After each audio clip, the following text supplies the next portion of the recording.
Good evening, everyone. Welcome. Thank you so much for joining us tonight. My name is Christine Muir. I am the community librarian at Carey Library in Lexington. Since we do virtual programs, some of you may not actually know our library, and you might be anywhere in the world. So we're in Lexington, Mass. I do want to let everybody know that I am recording this program tonight, and it will be on the library's YouTube channel tomorrow. I will share that link with everyone who registered and with our poets so they can forward it to anybody that they would like to view it as well. I'd like to thank the Carey Library Foundation for supporting this program and all of the programs that the library offers. We're very lucky to have some generous donors who allow us to do some really wonderful things. And we're happy that all of you are here tonight to see one example of some of the great programs that we have. So tonight we have a special reading from 4 poets who belong to the same writing group, and some of whom are very locally based and some are a little bit farther out, but still close by. I will begin by introducing Cami Thomas, who lives in Lexington and is a published poet. And Cammy has been working with me for the past year and a half or so to bring this poetry series to Carey Library. And it has been an absolute pleasure to work with her. And I'm delighted that we're reaching such a great audience and featuring some wonderful work from poets of all kinds. So with that, I am going to turn this over to Cammy, and she will kick off our evening. Thank you so much, Christine. I really appreciate it. I'm really just going to say that we're going to read in alphabetical order, which means the first person to read will be Bob Carr. I'm going to introduce him, and then he's going to tell a little something about the group before he goes on to read his work. Robert Carr is the author of Amaranth, published in 2016 by Indolent Books, and The Unbuttoned Eye, a full-length 2019 collection from 3, a Taos Press. Among other publications, his poetry appears in the American Journal of Poetry, Massachusetts Review, Ninth Letter, Rattle, Shenandoah, and Tar River Poetry. In September 2020, recent work will be featured in the anthology The Impossible Beast, Queer Erotic Poems, published by Damaged Goods Press. Robert is a poetry editor with Indolent Books and deputy director for the Bureau of Infectious Disease and Laboratory Sciences at the Massachusetts Department of Public Health. Additional information, if you'd like, go to robertcarr.org. He's also a fabulous poet and a generous friend. Bob. Thank you so much, Cammy. It's such an honor to be here tonight, and I'm so thrilled that there are so many friends and poets that have joined us. This is the unique writing group, and we all met and discovered each other through poetry at the Fine Arts Work Center in Provincetown. And I'm sure that there are some of you who are writers and others who have had the experience of being in a room with someone, hearing their words, sensing their presence, and knowing you want to know that person. And that's true, I think, for all of us, with Cammy, Dorian, and Susan. This is such an odd moment, as we all know, and in our own ways, in our own lives, many of us are being stripped of the familiar, that the rituals that we've come to depend on are turned on their heads. In fact, absent the pandemic, the 4 of us would have been heading to Provincetown in 2 days for our 6th year of working together in workshop.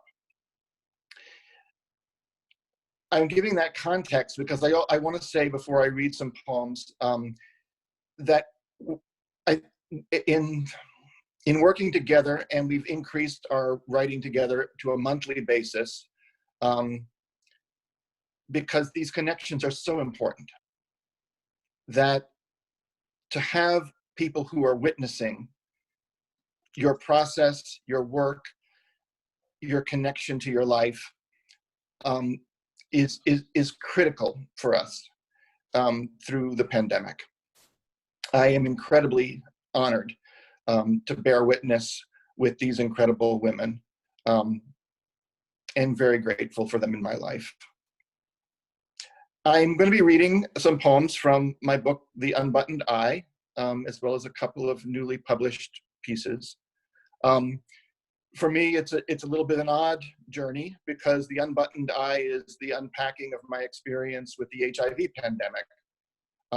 As Cammy mentioned, I'm leaving a 35-year career in public health. And my dad, who will be moving up to Maine, where I am now, in just a couple of weeks, said, "Rob, you know, it's weird. You started in a pandemic, and now you're finishing in one." HIV in my life is the great pandemic of my life, and my book unpacks some of those experiences. And here are some poems from that book. I'm reading the opening premise and the first poem, which is a dialogue with Robert Mapplethorpe, who died of HIV disease in 1989.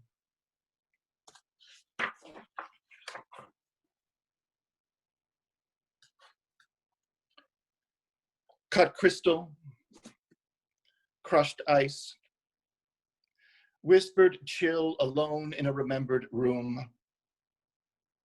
A toad-speckled hand turns the page to X. Winking eye, dreadlocked scalp, satin buttock on thick paper. Some names I remember, others I make up. Balance a beefy portfolio across my thighs. Smudged tumblers from a party leave rings on a mantle. I am the sum of prints, stacked Roberts, chittering questions in a shot glass ear. Velvet, burlap, wool. All fabric lacks silk monogram. Who are your dead? What is the texture of possession? I've seen the piling of bodies I desire, lost my given name. An open mouth sips air, upheaval hangs in an empty highball. Stomach churn, threads of meat between worn teeth. A quick preface for this poem. Mapplethorpe's body of work included 3 large portfolios. The X portfolio, which was his images of the S&M community. The Y portfolio, which you're probably familiar with, his flowers. And the Z portfolio, images of Black men. Letter to Mapplethorpe. The paper skin prints of my left flip through your X portfolio. Polaroid fuck collective, porcelain models pulled from mineshaft pits. What draws me back? Sorting blue blood photos, the album's black construction paper pages, glued corners, colorless baby portraits, pudgy legs forgotten in silver marker. Robert, are you out there with horns glued to your head? Do you clutch a bouquet of dried carnations, the blossomed assholes of men? Do you miss being in a body? After X, a Y. We, a pair of jacks in the pulpit, stand back to back in Johnny's, die on opposite sides of a privacy screen in a shared red room. You would pitch fits to find the whip has fallen out your ass. The Y portfolio stands alone, a floating gardenia, a bowl of leaning tulips. Stop asking, Robert, why, when the air is full, finally breathable, and the dead eye of the world is counting blessings, I am writing endings. There's an empty chair in the corner where pale blue vinyl has split. Stop asking if you've succeeded, if Z is still untouchable. You're long dead. The perfection of black skin has amplified to unspeakable. Thin men measure dark lengths against the lining of a mouth, gratitude out of reach. I finger a smear on the frames of your black and hairless portraits. Robert, fucking with me still. Laughing eyes blank, holding frozen the silver-knobbed skull of your stick. An eel-white arm leans into your cane. We leer, grip loosening into the composition.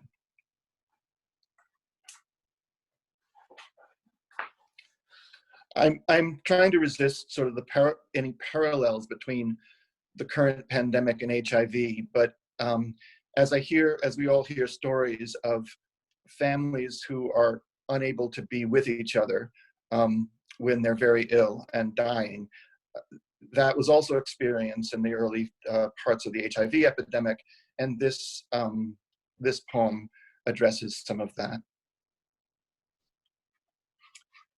I'd like to read this for my friend Robin, who is in the audience tonight. Cage.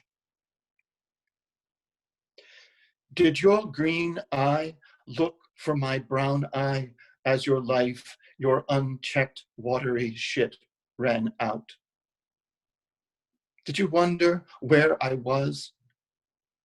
Did your thumb slide the mortared groove of a cinder block wall, remembering through thick paint the living line of my jaw? Did your breath break, as mine does now, knowing you were wet, alone, caged, not in my arms, not under my whispering hand, counting your ribs, slowing your heart?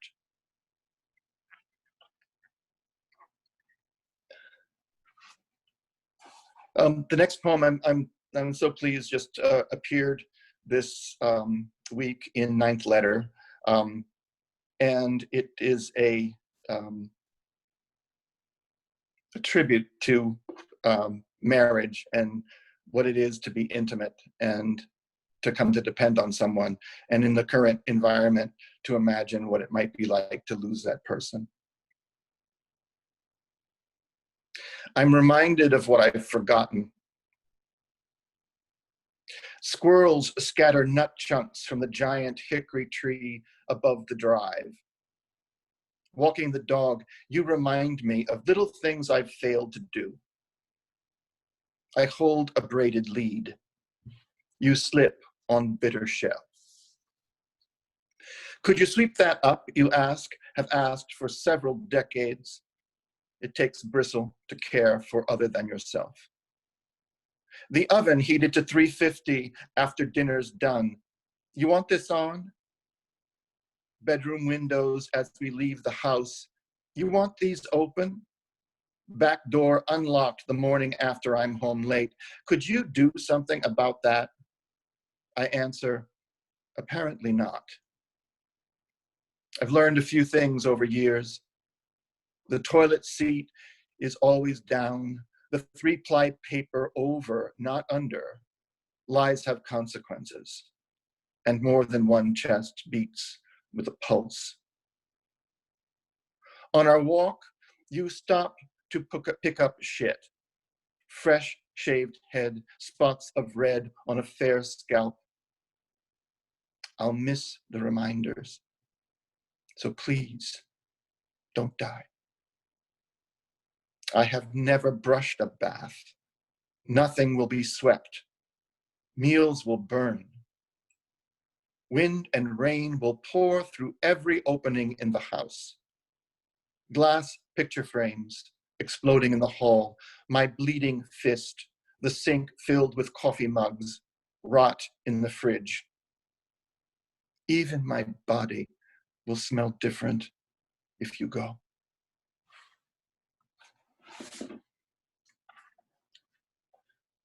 The last poem I'm going to read tonight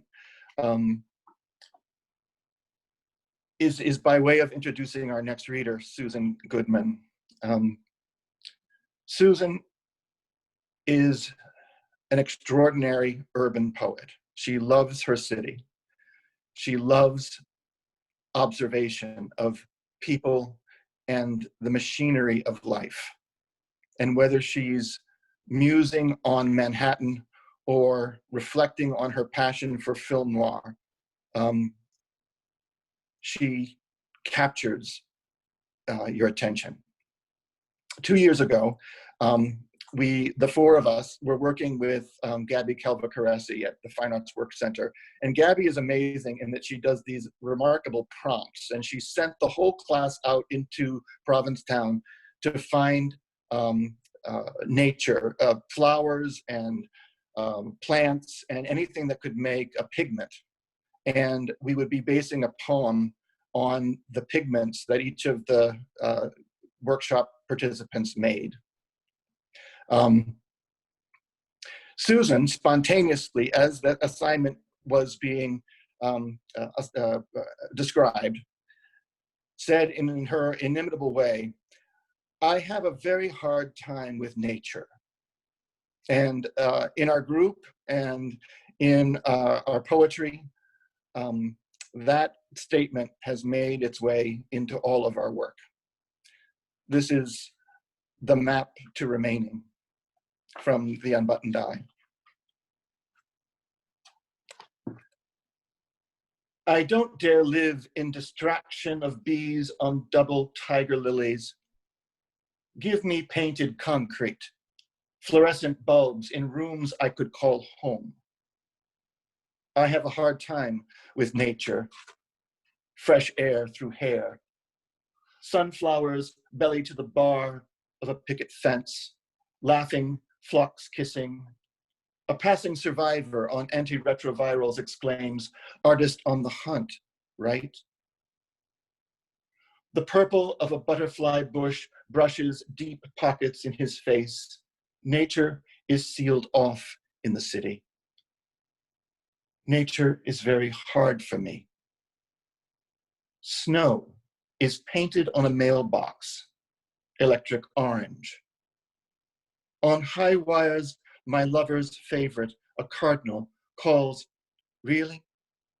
Really?" I sweat on asphalt, Lower Cape Ice House. I turn inward after the sign. I have come to the dead end of Standish Way. A porch suspended in a bubble. A young man, he stood, seduced, dropped Speedos on this very porch. With a squeeze, he signaled, "Come in." Ghost sucking in the shower, swimming in the bay, my tongue cool against his round of muscle. I have a very hard time with nature as it brushes things away. Thank you so much. And now Susan Goodman.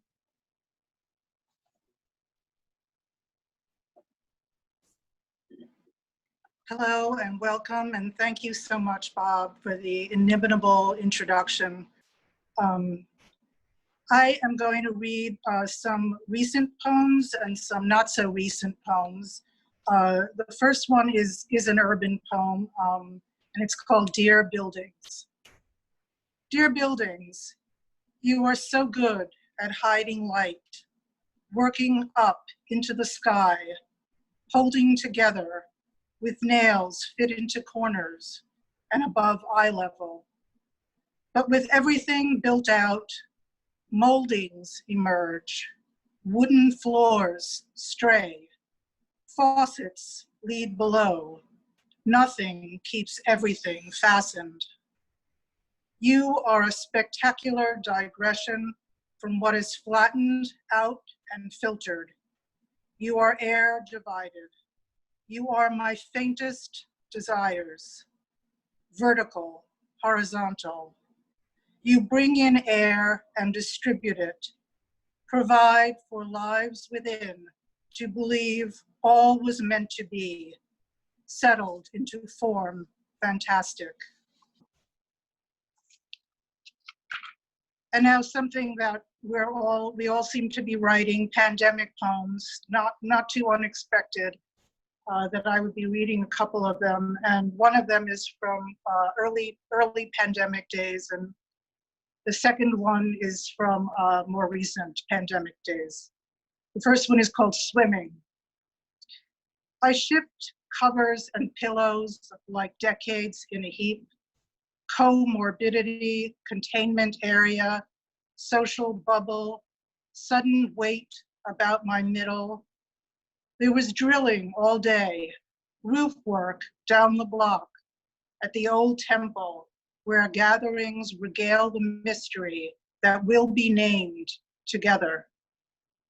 We listen to the neighborhood because we must, stacked at home, stopping for a new song that takes us to a new place. It's morning in Rio, where Copacabana's richest infect the favelas.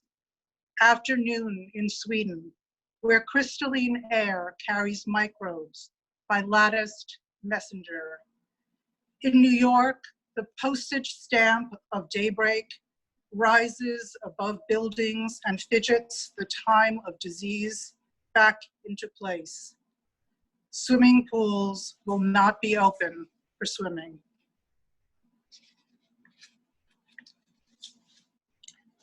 The second pandemic poem is called Opera. The small man with the pushcart wearing a large cross looks up into trees for something familiar or dangerous. He has entered an opera where cherry blossoms are a sign things are about to turn tragic, despite a proscenium full of flowers. He points his cigarette to the clouds as if to illustrate how things are going for him. At the park's edge with no one to talk to. Two dancers pass, hips in front of heads, speaking Russian, while the man stirs things up, beating fists into air at birds pecking by his feet. Now he sits at home in the opera, facing dog walkers and cyclists. The building across the street approaches the grandiosity of a set, but is just a place where the well-to-do can put down their scripts for the night. Then an intermission smell of chocolate and herbs in front of an empty parking spot where an articulated bus snakes by, announcing masks required. While I was gathering poems for this reading, I noticed that I had quite a few that had chairs in them. So here are a few chair poems, very short ones. Song in the Night. Before the song, there was the wind, and then buildings rose and draped the walking view, then song, humming from inside, landing on roofs, through streets, song, then refrain, walk and walk, stop at the light, stop at the light. A wide lens makes nightfall. Soon the song returns. A note or two, a message dropped, a companion piece that's pocketed or sits on a bench, that finishes sentences and finds its way, a final sip of night, and chairs on tables. Second one is called A Short History of Your Chair. Your favorite American aluminum chair sits beside you. Its buffed veneer, once chosen by the underappreciated Viennese modernist architect, whose warm materials and plaster skin designs are getting a second reckoning. Its highly collectible creator used no welding for the chair, so light it might have been mistaken for a bomber seat, designed for a hotel, still standing, bought up after the crash by a chewing gum tycoon who commissioned the first RV, a new way to tour the American desert. and this is the third chair poem, What Goes On. The chair is incidental. Is it even a chair?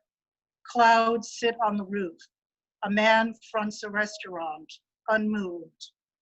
As far back as I remember, it was fact, barely so. The shelves met the wall, the pencil, the paper, the sofa leaned back to keep company. A girl with a feather in her hat moves her foot in a serious shoe, quite incidental to what's reported in the press. But she has her eye on things and could be quite useful later on. This poem takes as its inspiration a line from Emily Dickinson. The line is, "Life is over there behind the shelf." It's called Living There. Life is over there behind the shelf. Here, months fall away while I consider an atmosphere so filled I cannot intrude upon it. Not yet, not until I've thrown myself into the work of living there. Until then, let living be where it be, and me, just me, still as a breeze that stirs to what is there, waits for breath to take over, breath that pumps and pulses solar systems we cart around inside of each of us. This is a poem that I wrote after seeing the work of Via Seelmans, who is an artist who is known for her photorealistic paintings of natural environments. And sometimes they're tiny and sometimes they're gigantic. It's called Artist's Statement. A cloudy tree, rubbed, deranged, I put it on a distant stand, planted in haze and dust. As close as I could get, it wouldn't get any closer. I hold it out for you. I hold you. Throw a stone, the tree stands, welded, deliberate. I write you this letter to hold, to plant, to remain unstamped or stamped and realized for once.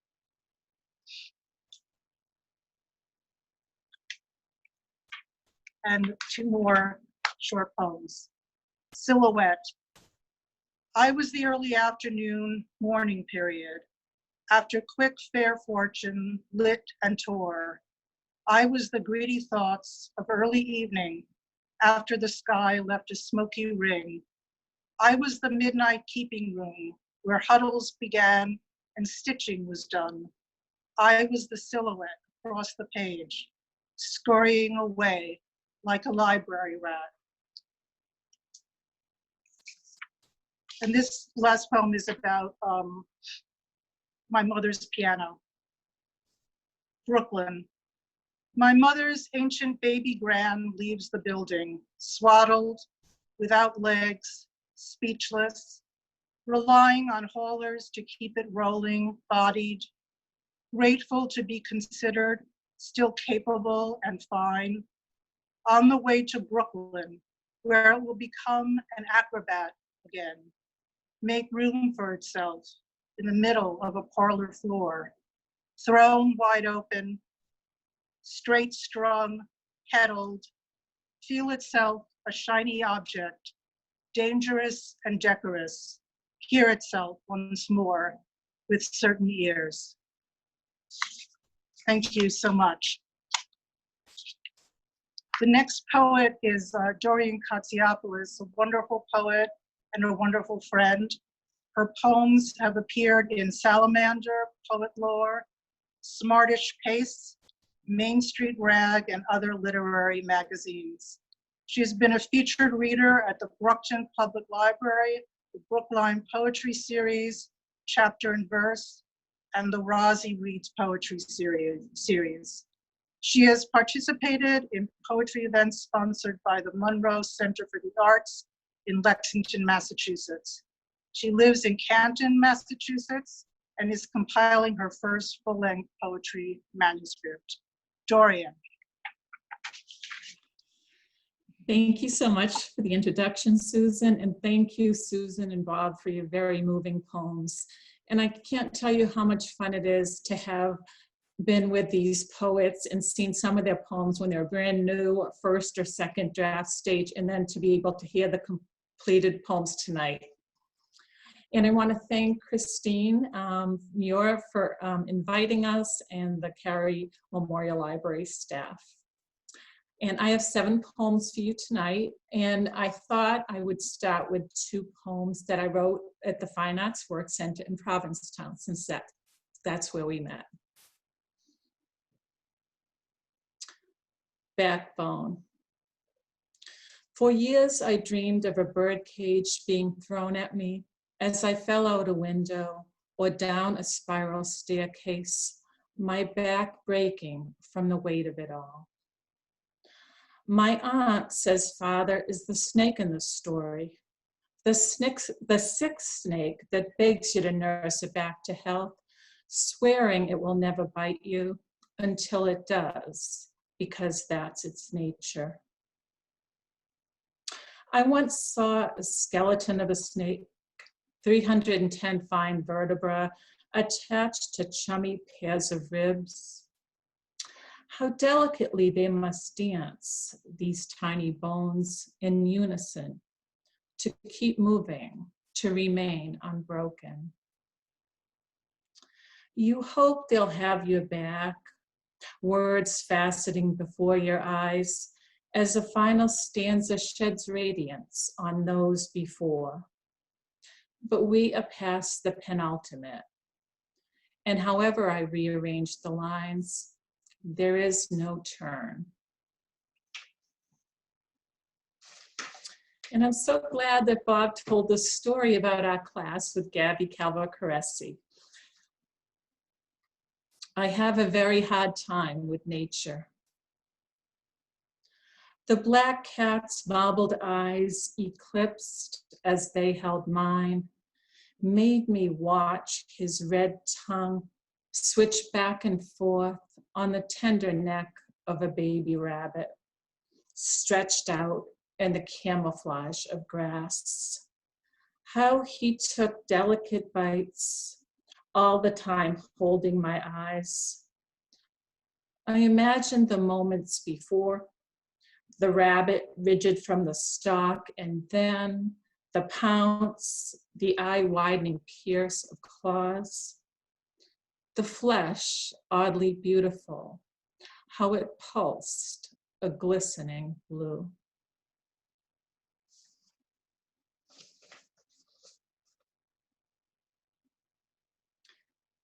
Naked. After my mother-in-law lost her grip in the bathtub, after the surgery to patch her fractured hip, after we moved her to the Copley nursing facility, suddenly she loved me. She forgot I was not of her village or religion, that I breastfed her grandchildren. She'd kick her husband out of her tiny shared room and announce girls only. I loved the communal dressing room feel as her layers fell away like yesterday's clothes, as she showed herself in peaks and flashes. How her eyes would grow when I walked in. She'd grab my hand. She wouldn't let go.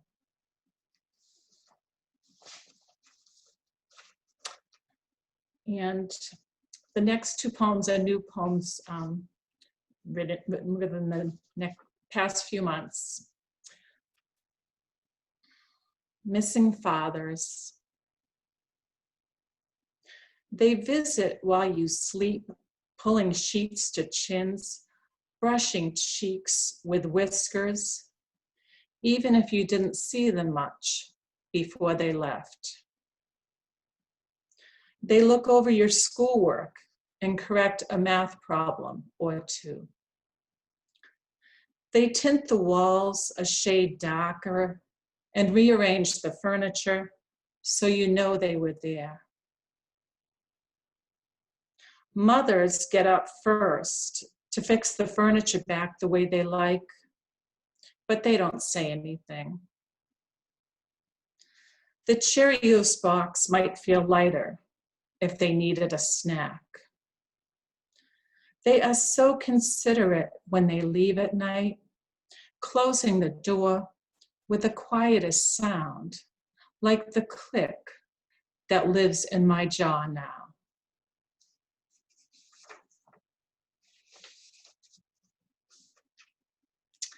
And this poem is written in memory of my father-in-law, who we lost in May.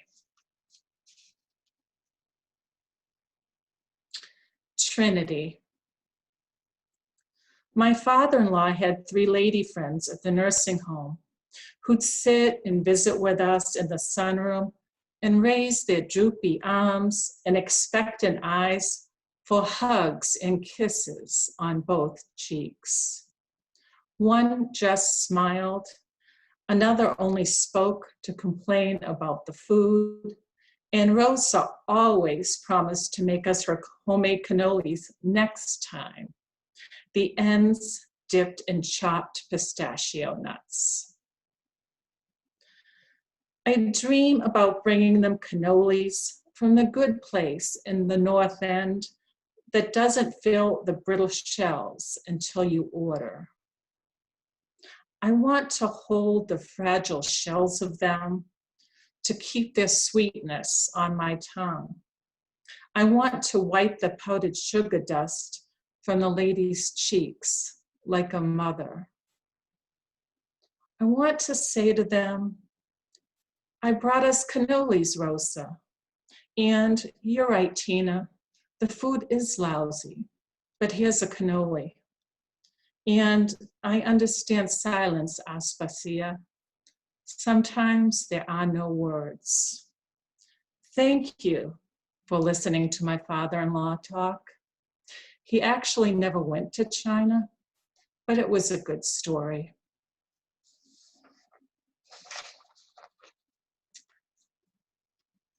And my last 2 poems are on the lighter side.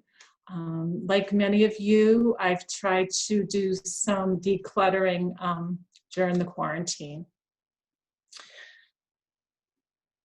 On Recycling the Moosewood Cookbook by Molly Katzen.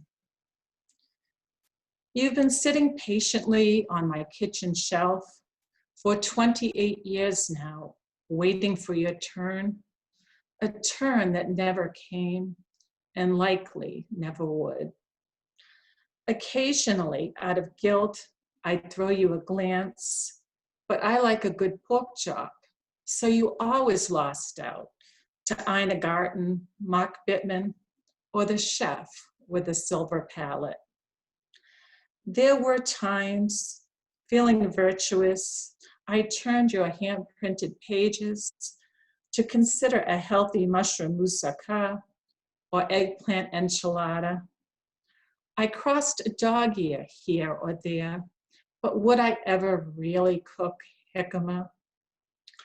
Perhaps where you lost me, Chef Molly, was your recipe for 3 variations of fruited yogurt, curiously housed in the section labeled desserts.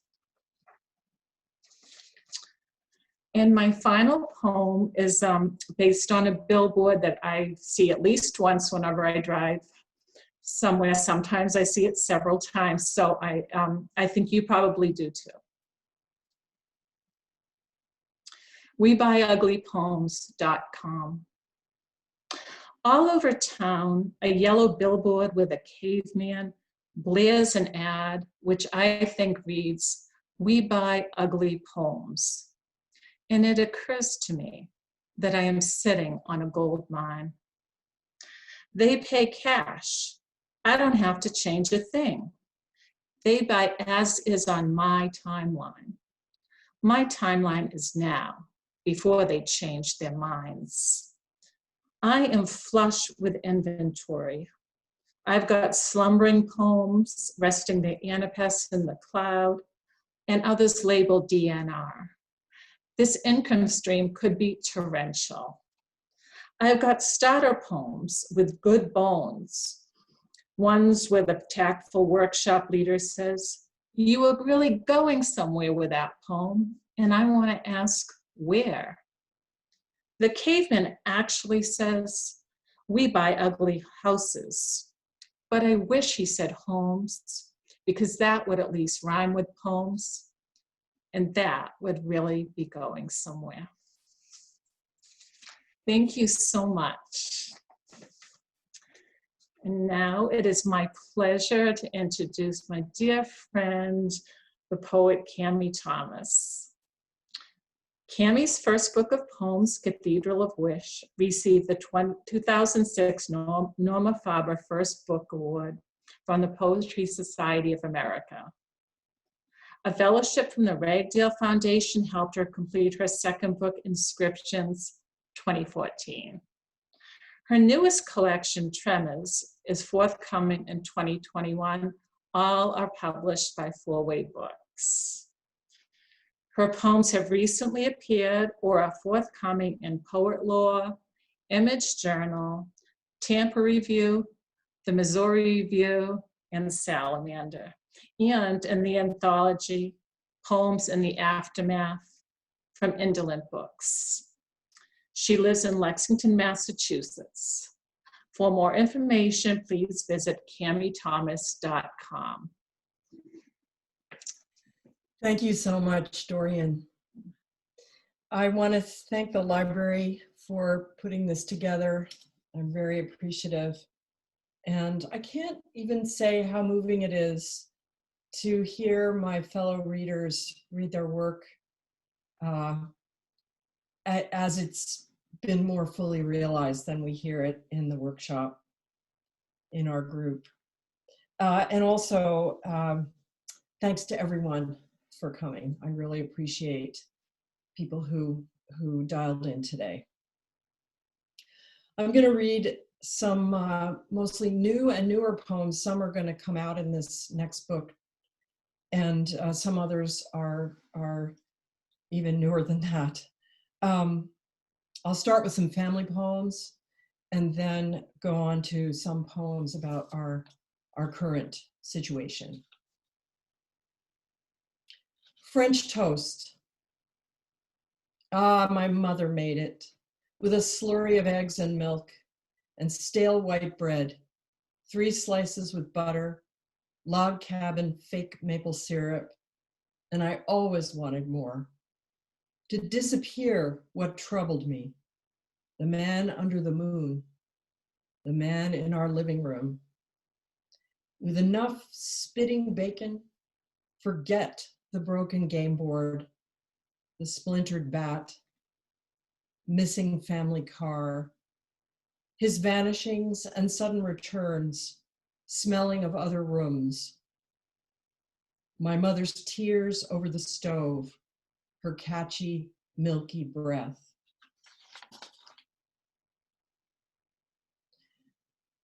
Our Father. He made a play we went to see, and like a play, it saw us too. He made us stand, recite our lines, until we saw no way to stop. We told each other of the myth he built for us, of pain and stone. Our thoughts were not our own. We shivered under heavy manes, like horses running in a storm. The stars all dropped away, took their noise to other skies, left us here without the play. How could it be otherwise?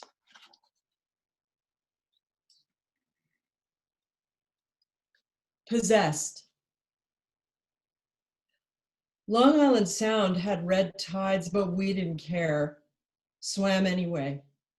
I was always hungry for the rare burgers at the beach club, a pile of buttery rice, blackwater diving board. We had our rolls at one point, got sand in it, bumped across the wood bridge over the swamp, bouncing on British Springs. Of course, it got repossessed. We loved the hymns in church, crooned like wild wolves, hair uncombed, hungry eyes, dressed all cockeyed, clink of beach rocks under our feet. Ivy grew through the screens. Dad boffed the lady next door while Mom played cowboy songs on her guitar. Poor Wrangler Joe, and see them tumbling down. Bees stung in the lawn. Okay, I'm racing forward many decades in time now.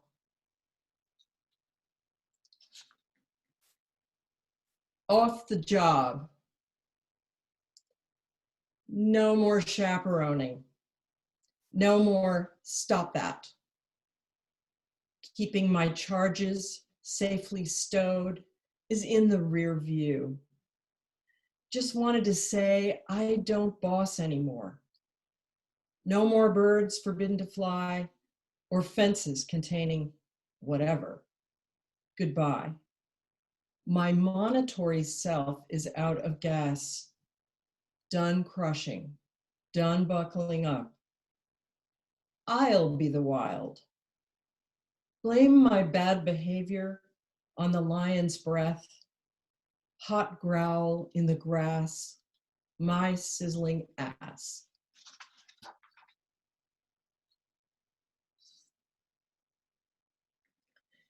Asymmetries.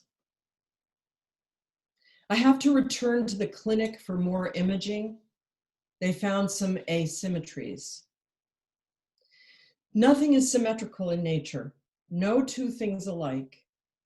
But these asymmetries might be fatal. In nature, unnatural. Like the huge white pines at the end of my driveway, planted together. One grew stocky and healthy, while the other got tall, started to die, broke in half.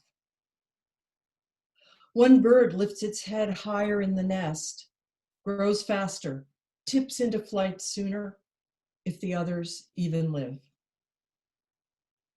I'm driving on a highway and forget where I'm going, as if there's a branch in my brain that split off, a gap that opened up.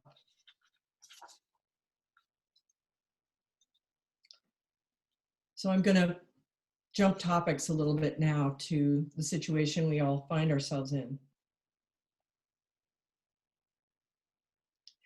In the 4th month of the pandemic, across the park, cold and breezy, no one around, went to look for the owl behind the vacant house. High up, sunlight blowing between thick pine needles, a huge honey-colored chest.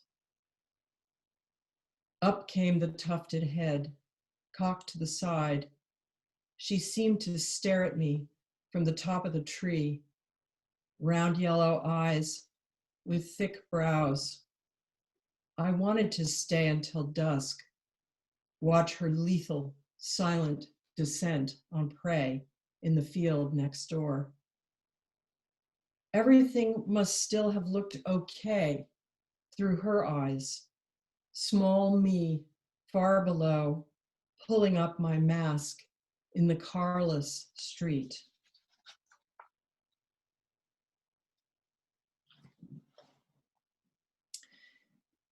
The eye of the malign. The eye of the malign is the cold blue eye that stares from the heart of every scene. It cries when you cry and laughs when you laugh, like no other eye that's ever been. The symmetries of evil, little sport and big, flash on the eye's cold screen.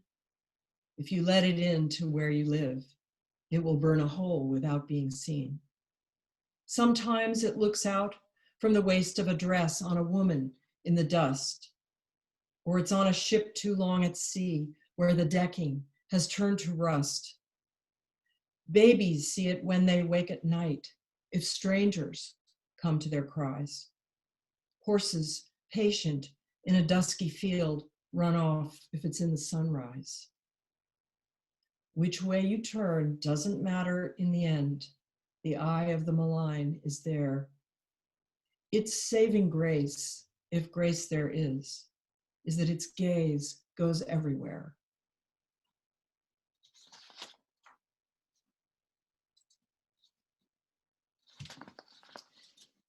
This one's called How Can I? Rain is banging the skylights. We can't go out today. Outside is lovely and contagion.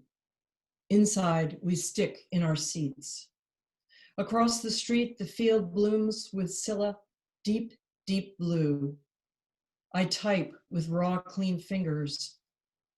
Think of my absent children. How can I live without them? How can they live without outside? The news says the earth has stopped shaking since all our machines have stilled. This is the long haul. We must be patient and kind. Grass and moss are greening. Bees next door buzz their hives. Can I alone make a wheel or fire? Do I have a regulation mask? Shall I sew something amazing? Some monster face I wear quietly. A friend who lives alone asked, when will anyone I love touch me? I wonder what birds do when it rains like this. Just two more. And the first one's a sonnet, not entirely following the rules for those of you who are going to notice that. Riddle sonnet. What blocks breathing to protect breath? What leaves a 3-day residue on a table? When do uncounted debts become unpayable? When am I close enough to death? How does fear attach itself to my hands, my feet? When is the doctor's office more dangerous than home? Why is heroism staying indoors alone? When do airplanes become obsolete? When do exhalations almost become visible? When can I hear only my voice in a choir? Why is the beach forbidden when most desirable? Why must I train myself to dread the invisible? Where does boredom cross paths with dread? When is a lover contagion instead?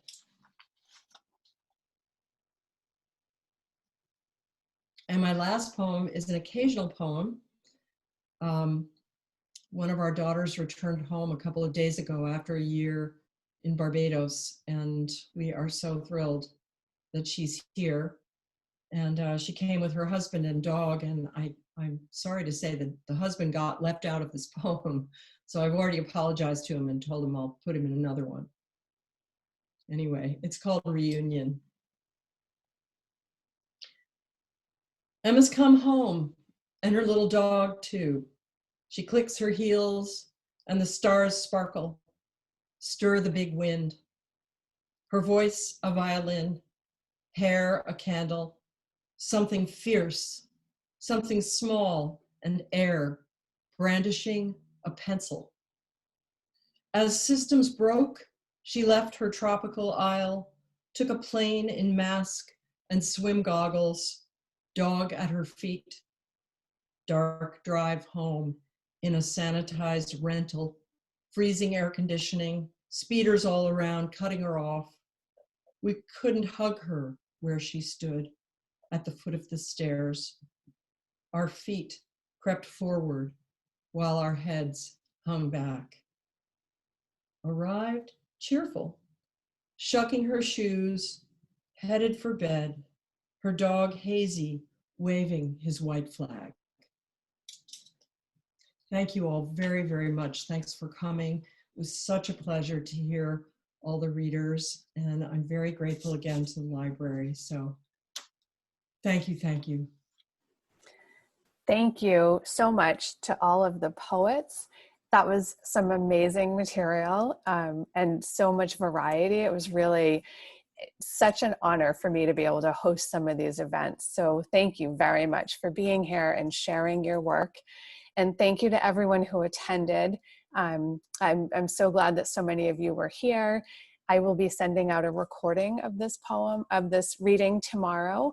And we also have some other poetry events coming up. So I'll include some notes about that. And if the poets want to take a second to say any last words, feel free. I Guys. want to thank you, Christine, again, Christine and Matt, and it was just a real pleasure. Thank you so much for all your efforts and the library's work to make this happen. You're very I would chime in as well. Co-poets. Yes, and these kinds of these affirmations are so important right now, and I'm just really gratified to be with you. Yes, and thank you to everyone who came. Thank you much. so well, and you're all getting wonderful accolades in the chat. So I think people enjoyed it. And again, thank you so much for being here, and watch for the recording, and hopefully we'll see you at future events. Have a good night, everyone. Thank you. Thank you.